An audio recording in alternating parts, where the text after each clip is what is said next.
Hi అండి, welcome to my channel Bhavani అచ్చా. ఈరోజు నాకు ఇష్టమైన గంగవేల్ కూర పప్పు మీతో షేర్ చేసుకుంటాను.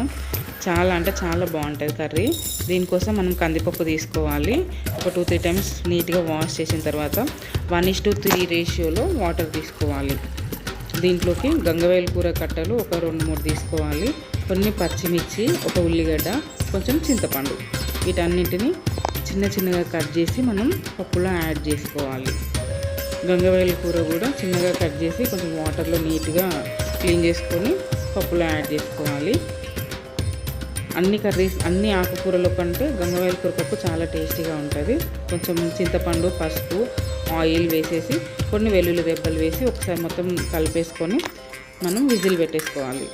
ఒక 3 విజిల్స్ వచ్చిన తర్వాత పప్పుని కొంచెం పప్పు గుత్తితో కానీ ఇలా గరిటతో కానీ స్మాష్ చేసుకొని ఉప్పు, కారం వేసి కొంచెం సేపు సిమ్లో ఉంచాలి.